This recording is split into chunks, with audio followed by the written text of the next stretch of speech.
imirire kugira ngo wirinde umwanda mu mubiri. Ese umwanda mu mubiri usanzwe ushobora kwinjizwa n'iki? Ese kugira ngo dukure wa mwanda mu mubiri byaba bidusaba iki? Ese izo ndwara zishobora guterwa n'umwanda wo mu mubiri zo ziba zishobora kuba ari izihe? Kwiyitaho n'iki? Niyo mpamvu twegereye Goshen Natural, tugiye kuganira na muganga Mukeshimana Jeannette. Ni umuhanga mu bijyanye n'imirire, ni umuhanga mu bijyanye no kujya inama cyangwa se ubujyanama ku guhindura imibereho ishobora kudufasha. Tubahaye ikaze. Murakoze cyane. Yego. Mu gutangira twagira ngo wenda mutangire murimo kutubwira ubusanzwe umwanda mu mubiri. Ni ryari tuvuga ko mu mubiri hashobora kuba harimo umwanda? Mubiri haba harimo umwanda igihe cyose akenshi, kuko imyanda duhura nayo buri gihe, tuba turi kumwe nayo ahantu hose, mu mwuka duhumeka, mu byo turya, cyangwa se niba tutabaho imibereho nk'uko tugomba gukora. Tuvuge umuntu udakora siporo, uko wakagombye, iyo ukoze siporo burya imyanda irasohoka. Iyo rero utakoze imyitozo, iyo myanda yakagombye gusohoka iguma mu mubiri. So hari uburyo bwinshi ushobora kuvuga ko imyanda iri mu mubiri, duhorana nayo rero. Mu buzima busanzwe umuntu akenera amafunguro, turarya, turanywa. Mu byo turya haba hashobora kuba harimo wenda bishobora korohereza wa mwanda kwinjira mu mubiri wacu? Bishoboka, cyane cyane abantu bakunda gukoresha ibiryo byakorewe mu nganda, kugira ngo ibiryo bibashe kumara imyaka mu nganda cyangwa se byicaye mu alimentation, biba bigomba kuba barongeyemo ibintu bituma birama. Ibyo bintu rero bituma birama kenshi nibyo byinjira mu mubiri bigateramo imyanda, kuko ntabwo ari byo birya umubiri uba waragenewe kurya mu bisanzwe. Babishyiramo nyine kugira ngo ibiribwa birame, ariko ntabwo aba ari ibintu umubiri wishimiye. Ibyo rero bikaba ari imyanda, bimwe mu byakwinjira mu mubiri binyuze mu biryo, cyangwa se imyanda mu bintu, imboga zitogeje neza, imyanda iturutse hanze, uteka utakarabye. Hari uburyo bwinshi imyanda yinjira inyuze mu biryo. Ubusanzwe baravuga ngo akuzuye umutima agasesekara ku munwa. Reka turebe wenda niba akuzuye mu mubiri imbere gashobora gusohokera ku ruhu. Hari wenda ibyo umuntu ashobora kurebera inyuma ku buryo ashobora wenda kuhita atekereza ko wasanga imbere mu mubiri harimo umwanda. Hari uburyo uwo mubiri ushobora kubivuga? Cyane bibaho, usanga haje nk'umuntu wenda ufite ibiheri ku mubiri, wamwoza mu nda nka nyuma y'iminsi 2 ugasanga ibiheri biragiye. Ukibaza uburyo kuba uruhu rusa ukuntu bifitanye isano n'ikintu kiri mu nda. Birashoboka rero uko mu nda handuye ni nako n'inyuma bigaragara, kuko akenshi ushaka kureba umuntu ukavuga uti uraho si ntago urwaye, kuko wabibonye, warebye ukabona ko ku mubiri w'inyuma wowe aho ubasha kureba ushaka kuvuga uti umuntu ashaka kuba arwaye. Rero ikirimo imbere mu mubiri iteka akenshi kigaragarira ku ruhu. N'abantu bagira za allergie, akenshi iyo wogeje umubiri za allergie ziragenda, ukabona umuntu aritsamura cyangwa se ku ivumbi cyangwa se ku biryo, akagira allergie y'ibintu. Ariko iyo umubiri umaze koga ukabona za allergie ziragabanutse. Mukurikije wenda nk'abantu bakunze kubagana, haba wenda hari indwara zishobora kuba mwebwe y'umubiri ibyo mushobora gusanga ko zishobora kuba ziterwa na wa mwanda w'imbere mu mubiri, ku buryo wenda umuntu bishobora kumuviramo wa mugani nk'uko murimo kutubwira muti umubiri ugeraho ugatabaza uti nyabuneka nyamara wanyitayeho nanjye. Hari nk'indwara wenda zishobora kuba zaterwa na wa mwanda uri mu mubiri mo indani? Habaho indwara z'amoko menshi. Habaho indwara zandura, hakabaho indwara zitandura. Indwara rero zitandura akenshi ziba zitewe n'imyanda yuzuye mu mubiri, noneho umubiri ugatangira kurwana, uruzirwanya bikagaragarira inyuma. Indwara zimwe twe kuko dukora koza umubiri muri rusange, twaje kubona ko ushobora koza umubiri ukaba wakira indwara yari yarananiranye. Akenshi ukajya nko kwa muganga bakakubwira bati nta kintu urwaye, ariko ugahora wumva urwaye, ufite uburibwe se cyangwa se wumva ufite intege nkeya, ukava ku muganga umwe ati narashatse nta kirimo. bahora babona za negatifu. Bagahora babona negatifu. Twaje gusanga ko ukurikije ubu igihe tumaze muri ibi bintu byo koza umubiri, abantu benshi bafite ibyo bibazo bayobewe ibyo ari byo, baraza twaboza umubiri hashira nk'iminsi mike rwose akubwira ati njyewe naje hano nje kwivuza tuvuge diyabete, ntabwo nari nababwiye aka kantu ariko karagiye. Natwe hari ibintu dushobora gusobanura, ukoza umubiri ukumva umuntu arakubwiye. Nk'ejo hari umumama wambwiye ati njyewe nari nazi kubikubwira ko numva kutazabishobora, hari akantu kahora kandya mu kaguru, imitsi yaramfashe akumva abasipesialiste no hanze nagiye barabuze atari kuri n'umunsi wa gatatu nimo koza umubiri ati ibyo bintu byagiye sindabivuga wenda bitazagaruka ariko njye ndabizi niko bigenda. Koza umubiri ni ikintu cy'ingenzi cyane bya birwara byananiranye byayoberanye akenshi bari imyanda yagiye ripakira. Iyo wogeje umubiri rero byose biragenda. Koza umubiri ni kimwe ariko nanone no guhindura imibereho cyangwa se uburyo tubaho, amafunguro dufata igihe tuyafatira. Ubusanzwe nkamwe bahanga mu bijyanye n'imirire mujya nama ki kugira ngo mugani na ya myanda ishobora kuba yinjira mu mubiri nayo ibe yagabanuka ariko n'ubundi ubuzima bwakomeje? Inama tugira abantu n'ubundi iyo umaze koza umubiri ntabwo usubira ngo urye cyangwa se ubeho uko wari usanzwe. Uba ugomba gufata icyemezo noneho ukurikije ibyo umaze kwiga. Ntabwo twoza umubiri gusa ahubwo twigisha n'abantu imibereho mishya ikwiriye uko wakagombye kubaho. Hari ibintu byinshi biza bitwituraho muri alimentation, haba harimo ibintu by'amoko yose, ntabwo ariko byose twemerewe kubirya. Ntabwo ariko kuko nakabayeho gutya ariko nanjye ngomba kubaho. Umuntu aba yibaza ati se ni kuki izi ndwara zikomeza kwiyongera, indwara zitandura utazi aho ziturutse, ugasanga diyabete, hypertension ntabwo nyayikwanduza nyifite. Ni ibintu umubiri we wenyine wiremera. Ni kuki? Twigisha rero abantu imibereho myiza uko bagomba kubaho kandi batarwara. Ni gute rero ku buryo ukurikiye ikiganiro Menya Wirinde ashobora kuvuga ati aha yego wenda ntabwo ndarwara diyabete cyangwa se sinanabizi niba nyirwaye ariko wahindura uburyo bw'imibereho byamfasha? Uko guhindura imibereho ubundi ni gute? Guhindura imibereho ubundi mu buzima busanzwe hari amategeko y'ubuzima. Amategeko y'ubuzima ageze ku 8. Abantu benshi ntabwo bayazi. Ni ibintu bisanzwe ubuzima dusanzwe tubamo. Ubundi mu Cyongereza bayakubira hamwe bakabyita new start. New start ubusanga biba bikubiye mu mirire, bikubiye muri imyitozo, harimo amazi, harimo izuba, kujya ku zuba, harimo kurya neza, harimo gusenga, harimo mbese no kurya, sinzi ko nabyita wenda mu Kinyarwanda, ariko kurya cyangwa se kubaho uri modere, udakabya. Tuvuge ngo niba urya ibiryo byinshi, niba unywa inzoga unywa nyinshi, niba uriye inyama. Hari ukuntu abantu twinjiye mu bintu byo kurya inyama nyinshi ugasanga umuntu ariye inyama 3 ku munsi, buri munsi. Hari ibintu uba ugomba niba uko kubikora ariko nibura ukabikora ku rugero rwo hasi. Bya bintu rero byo gukabya umuntu aba yarya nk'inkoko yose akayimara ari umuntu umwe, cyangwa se ukarya brochette sinzi ngo ni zingahe, ukarangiza ukarenzaho inzoga, warangiza ukarenzaho ama ice cream, ukarya utikontrola udashaka gutekereza. Icyo tugamije ni ukuvuga ngo twigisha abantu ni iki kintu cyubaka umubiri. Niturye turira kuko ibiryo biryoshye, ukarya utekereza uti se iki kimariye iki? Ice cream ifite akahe kamaro kuri jewe? Inzoga zifite akahe kamaro? Urya kuko urimo wubaka umubiri atari kuwusenya. Ni inyigisho rero burya ni ngombwa, tugomba kwigisha ibyo bintu. Ubwo ayo mategeko yose uko ari 8 abantu bagomba kuyamenya, kamenya ngo ubundi abantu bicwa no muri yo birabivuga ngo abantu b'Imana bicwa nuko batazi, bayobewe, batazi ubwenge. Ngo my people perish because of lack of knowledge. Abantu ntibazi, bararya gusa ku biryo biryoshye, nyuma y'imyaka 2 ugasanga umuntu ararwaye kandi ari we wiroze. Ngira ngo umwana ukuri iki kiganiro Menya Wirinde muri kano kanya ashobora kumva uko moje kuri ice cream agahita avuga ati ice cream, kuko nyine usibye n'abana n'abantu bakuru barazikunda. Nta muntu wanga ibintu biryoshye.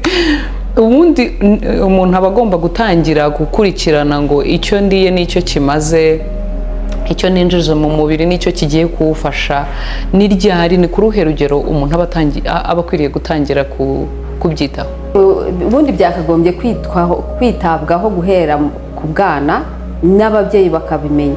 Burya abamama bose nibo cyangwa se ababyeyi muri rusange bakagombye kumenya akamaro k'ibiryo cyangwa se k'ibintu bahaha bahereza abana, ama ice cream cyangwa se ama biscuit ya buri kanya, amashokora, mbese biba bikenewe. Kumenya ni ikintu cy'ingenzi, ukamenya ngo ayo mashokora azamuha iki. Abana benshi ubu barabyibushye, ugasanga umwana rwose ari ibyo bintu kera ntabwo byabagaho. Biriya rero ni ukuvuga ngo ababyeyi ntabwo baba basobanukiwe, cyangwa ugasanga abana, umuryango wose, umugabo, umugore, abana bose barabyibushye, nta muntu muzima urimo, bikitwa ngo twebwe ngo muri famiye yacu turabyibuha. Oya, ni imibereho mibi, nuko batasobanukiwe ibiryo bagomba kurya, ko bagomba gukora exercise, ko bagomba kunywa amazi, ko bagomba kurya salade, ko bagomba kuruhuka. Abana bibera kuri televiziyo, bibera kuri telefone, amasaha yose abantu baricaye, ntabwo bakora exercise. Bakavuga ngo ni jene, ariko wareba ntaho bihuriye kuko nta mwanya wa siporo uhari. Byose abantu bose bari kuri tekinoloji. Nibyo rero tuba dushaka kugira ngo twigishe, twe kuvura gusa, ariko abantu bamenye niyihe mibereho myiza ituma ntashobora kurwara. Ukomeje ku kantu ka salade, mu miryango y'abanyarwanda hariho abashobora kumva ko salade akumva ni iy'abasirimu. Salade ubundi ifasha iki? Salade ubundi nibyo biryo twaremewe, no muri Bibiliya birabivuga, ngira ngo niba nibuka neza mu itangira igice cya mbere umurongo wa 19 cyangwa 29 avuga ko Imana yaremye umuntu imuremera ibintu byose by'ibimera n'ibyera imbuto kugira ngo bibe ari byo bimutunga.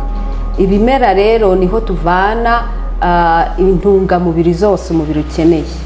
Ushobora no kurya rwose salade ikagutunga, ukongeraho wenda amaproteine, utuntu dukeya cyane, ibishyimbo, si ngombwa inyama. Iyi salade ubundi nicyo kintu cyakagombye kuba ku isahane yanjye, hakaba hariho igice cy'isahane kikaba aricyo cyuzuyemo salade kuruta ibindi. Ifashe kimwe cya kabiri rero cy'isahane akaba ari salade. Ifashe iki? Bifasha ko umubyibuho nk'abantu babyibushye ni ikintu cyiza cyane kuko bibafasha muri digestion. Hariho abantu cyangwa se abantu bagira constipation cyane, iyo bariye imboga akenshi mu nda haroroha, ukabasha kujya muri toilette byoroshye. Muri rusange amasalade yubaka umubiri, yego of course ntago wayarya yonyine ngo aba ariyo gutunga ubuzima bwawe bwose, ariko ni kimwe mu biryo by'ingenzi byubaka umubiri, mu biryo by'ingenzi tutagomba kwibagirwa. Gusange umuntu amaze ukwezi atarabasha gufata ikintu kibisi ku isahani, biriya ni amakosa kuko intungamubiri nyinshi, intungamubiri ziva mu butaka, niho tuvana za calcium, za potassium, za zose, kubera ibintu biba byarahinzwe mu butaka biba byaramaze gufata bya bintu umubiri ukeneye.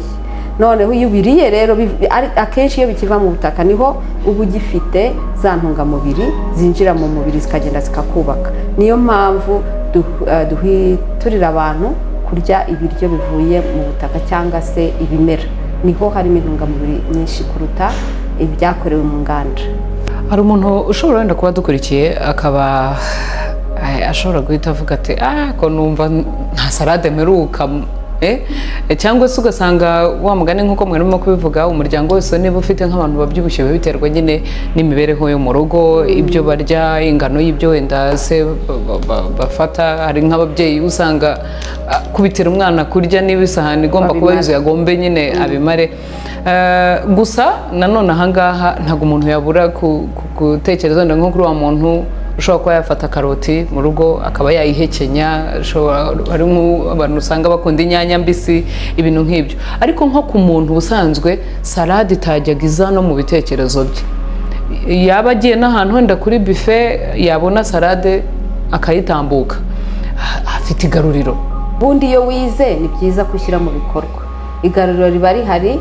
Ni byiza ko aramutse atangiye mu gihe abimenye ko bifite akamaro, byazamugira akamaro mu minsi iza. Ntabwo uba uzi uko umubiri wangiritse, ni byiza ko nawe yakwireba akisuzumisha akareba niba wenda ibintu byose biri mu mwanya neza, ariko uko umenya ikintu cyiza ukagishyira mu bikorwa biragufasha, igaruriro ryo riba rihari. Mwakomoje nko ku ndwara zishobora kuba ziterwa n'umubyibuho ukabije. Umubyibuho ukabije muri rusange nta muntu uba wumva byifuza, nubwo wenda ashobora kugira gutya akabona byamugezeho bitewe wenda n'imibereho ye yari afite. Mwanagarutse cyane wenda no ku ndwara zitandura, wa mugani utese ukibaza ngo diyabete, high blood pressure yinjiye ite mu mubiri ko nta muntu wayinyanduje wenda ngo kubera yuko ngo twicaranye. Uyu muntu aba ashobora kuba wenda tuvuga ahinduye uburyo bw'imibereho ye, hari ikiba gishobora kuba cyakongera kigasubira mu murongo, cyangwa umubiri kwa kundi watatse ugataka wawihorera nawe uvaho ugafatiraho? Yego birashoboka. Tujya tugira abantu benshi bakaza barwaye rwose ibirwara biremereye, tansiyo yayimaranye imyaka myinshi cyane, diyabete yayimaranye imyaka ari ku miti, abenshi rwose bageze n'aho bashobora kuba babaca amaguru cyangwa se bitera inshinge, ariko wamwigisha imibereho agahindura imibereho ukamwoza mu mubiri rwose, nka nyuma y'amezi 3 ugasanga umuntu imiti asubiye kwa muganga bayimukuyeho. Kuki? Kuko yamenye ukuri, kuko yamenye ikintu cy'ingenzi cyamufasha akagikurikiza. Ntago twebwe tuvura ngo tuguhereze umuti, turakwigisha wakora nk'ibyo tukubwiye, ibintu bigahinduka, ubuzima ukagaruka mu buzima busanzwe, umubiri ukiyubaka, imyanda yari yaragiye ikipanga ahantu mu mubiri yamara gusohoka, noneho wowe ugaha umubiri ibyo ukeneye ugasubira mu buzima busanzwe. Imiti rwose ukaba wayivaho n'ibirwara byananiranye, wowe wenyine ukamenya ngo ndakora iki, ntawe ugushyizeho imbaraga, ari ubushake bwawe, ukahindura imibereho, ibintu bigahinduka rwose, ukagira ubuzima bwiza. Birashoboka. Mu muco w'Abanyarwanda tugira ikintu cyitwa gusomera. Bivuze ngo uwariye nyine yagira akantu arenzaho. Wenda umuntu ashobora kumva mu kiganiro wirinde twavuze ku mirire ishobora kuba yafasha umubiri, harimo na za salade nyine n'ibindi, ariko akaba yavuga ati cyo ko ngomba gusomera, se ko ngomba gushaka akantu kamanura ya mafunguro. N'ibyo kunywa biba bishobora kuba byagira icyo bifasha umubiri, nk'uko mwahoze mubitubwira uti niba ugiye kurya reba ngo iki kintu ugiye kurya kiraza gufasha iki umubiri wanjye. Kunywa noneho ni biki, ni ikihe kinyobwa? Ariko ubwongere ngo amata ntuze kuyakomaho ko ari mu muco wacu nk'Abanyarwanda. Anyway, ako kaba kari agaciyemo, ariko ni biki binyobwa, ni ibihe binyobwa biba bishobora kuba byafasha umubiri mu gihe byinjiye mu mubiri w'umuntu? Ndibwira ko igisubizo ndi buguhe kitari bube gishimishije. Gusomera mu mategeko y'ubuzima, twari twavuze ibyerekeranye n'amazi cyangwa se kunywa ibintu umubiri ukeneye. Gusomera ntabwo byemewe mu mategeko y'ubuzima. Icyo wasomera icyo ari cyo cyose, cyaba ji, cyaba amata, cyaba amazi, ntabwo byemewe. Kuki? Mu gifu habamo aside. Aside burya ni na nyinshi cyane, aside yo mu gifu, kuko hari n'ubwo ushaka kumva izamutse ukumvira gutwitse. Akamaro kayo ni iki? Iyo tuvuge uriye nk'inyama, hariho inyama ziba zikomeye cyane abantu ariko bakazirya, ukashobora no kuba wayimira itoroshye. Bigenda bite se igeze mu gifu kuyisohotse idasohoka ari ya nyama? Ni ya aside iba yayikoze ikayisya. Iyo rero uriye ukananywa, uragenda ugafungura ya aside, noneho bwa bukarehe bwayo bukoroha kuko urayifunguye. Noneho ibiryo uriye aho kugira ngo bikorwe rwa ruganda rukorera mu gifu ntirukore nkuko byari bikwiye, noneho ugasanga niho abantu bagiye, ugasanga batura imibu nyinshi, barabyimba, ugasanga umaze kurya urumva uruzuye, bakagira amagaze menshi, bakagira ibirungurira. Kubera iki? Cyangwa se bakagira na babyita kwa kundi mu gifu hashya hakazamo udusebe, kubera ko ya aside akazi kayo ntabwo igakora neza, warayideranje kandi ugahora ubikora buri munsi. Niyo mpamvu rero kunywa urya ntabwo byemewe. Umuntu rero akemererwa kunywa ryari ndavuga ubwo nyine nyuma yo kurya, ni nyuma y'igihe kingana iki, hanyuma akanywa iki gishobora gufasha umubiri? Umuntu aba yemerewe kunywa nibura mbere y'iminota 30 mbere yo kurya. Ntabwo uba wemerewe kugira ikintu unywa iminota 30 mbere yo kurya. Hari icyo ushatse kunywa wakagombye kukinywa mbere y'iminota isaha cyangwa se amasaha menshi mbere yo kurya. Nyuma yo kurya ntabwo uba wemerewe nibura isaha n'igice cyangwa ebyiri kugira ikindi ufata, kugira ngo aside iba yamaze gukora ka kazi kayo. Kandi se ukanywa ibyemewe n'amazi. Ubundi wariye neza ukarya imbuto mu gitondo cyangwa se ikindi gihe, ntabwo uba uri bukenere kushaka ngo uranywa ji, ntabwo ari ngombwa. Wariye imbuto ziba zifite ji yazo yihariye, wanyweye amazi ahagije nibura amaritiro 2 ku munsi. Ji nta mwanya uyifitiye, nta amata ntayo ukeneye, nta gihe cyo kuyanywa gihari. Ibiryo hari igihe cy'ibiryo, hari igihe cy'amazi, hari igihe cy'imbuto, nta mwanya w'amata. Nyine ni mu muco wa Kinyarwanda, ariko umuco iyo uburyo yita kubaka yewe ntabwo nawe wibandaho. Niba ushaka kunzanira indwara nta muco urimo. Uvuze ngo amata ntabwo akenerwa cyane se? Amata ashobora gukenerwa, wenda tuvuge nk'abantu proteine. Yeza, proteine ziri mu bintu byinshi. Ibishyimbo burya bigira proteine ziruta ziri mu mata, kandi turya ibishyimbo bihagije. Amata wenda ashobora gukenerwa wenda n'abana cyangwa se abantu batabona imirire ihagije, ntabwo wayababuza. Ariko ku muntu ubasha kurya ibiryo byose bikenewe n'umubiri, ufite intungamubiri zihagije, ntabwo uba uyakeneye. Ntabwo ubundi amata ari mabi, ntabwo rwose amata ari mabi, ariko ukurikije imibereho y'ubu ngubu, ukuntu inka zibayeho, ziba zifungiranye, imiti bazitera kugira ngo ze kurwaragurika, cyangwa se imiti bazitera kugira ngo zibashe gukamwa menshi, ibiryo bazigaburira byuzuyemo imiti kugira ngo zibashe gutanga amata, zikure vuba, zitanga inyama nyinshi. Ibyo byose nibyo iyo byinjiye mu mubiri wacu bigenda bikuzuzamo ya myanda. Niho rero usanga umuntu afata icyemezo akavuga ati ibi biryo ntabwo bikiri bizima. Kera nta kibazo cyari gihari ku mata, ariko ubu ngubu imyanda iva mu byo bazigaburira, mu buryo bazikuza izo nka, mu buryo bazirera, ibintu bazigaburira n'imiti babitera, bikagenda bikinjira mu mubiri w'umuntu. Ugasanga umuntu arwaye ikintu kitazwi, nta muganga uzakimenya kukisi ibyo winjije mu mubiri. Niho rero umuntu avuga ati ndirinda, niba nayo mata yanywa ukagerageza kuyagabanya, cyangwa se ukayihorera niba ubishoboye. New Start ngo niyo mategeko agera ku 8 y'ubuzima, nk'uko muganga yakomeje kugenda yadusobanurira.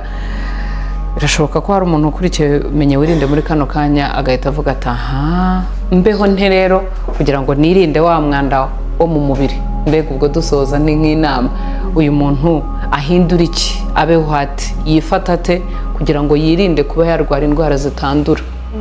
Ni uburyo bwinshi, ariko ukurikije nk'uko twari twabivuze, amategeko 8 y'ubuzima umuntu akayitaho nk'uko bikwiriye, ukareba ukanywa amazi ahagije. Ubundi bifata iritiro kuri buri biro 30. Niba mpima ibiro 60, mba nemerewe amaritiro 2 ku munsi. Niba upima 90, uba wemerewe amaritiro 3 ku munsi. Ku byerekeranye n'imirire, ukareba ibiryo urya, nawe ukisomera ibyinshi byo muri za alimentation haba handitseho, ugasoma ukareba mbese iki ngiki kifitiye akamaro. Hari ibintu biba byanditse ku bikarito by'ibintu tugura, handitseho cyangwa se inyuguti ya n'imibare.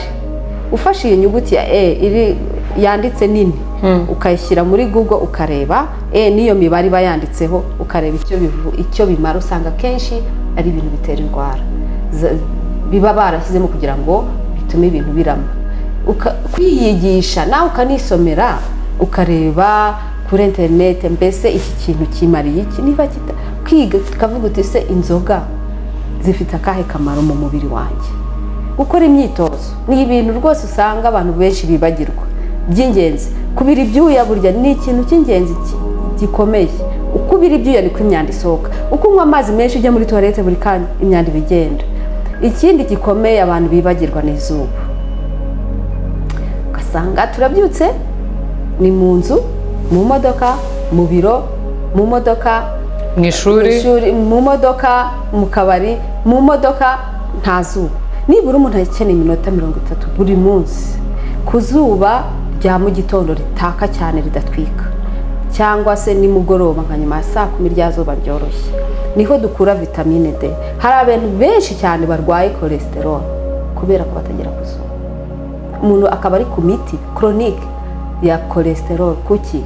Cholesterol ubundi ni ikintu cyiza kubera yuko udafite vitamine D. Vitamine D tuyikura mu zuba. Ibintu byoroshye cyane nk'izuba twaherewe umuntu, ugasanga uratanga amafaranga buri kwezi yo kujya kugura imiti kandi ariko byose usanga ari kutamenya. Ni byiza rero ko abantu basobanukirwa n'ibintu bikwiriye umuntu agomba guha uyu mubiri, kandi burya biba ni nkaho birakugomba kuko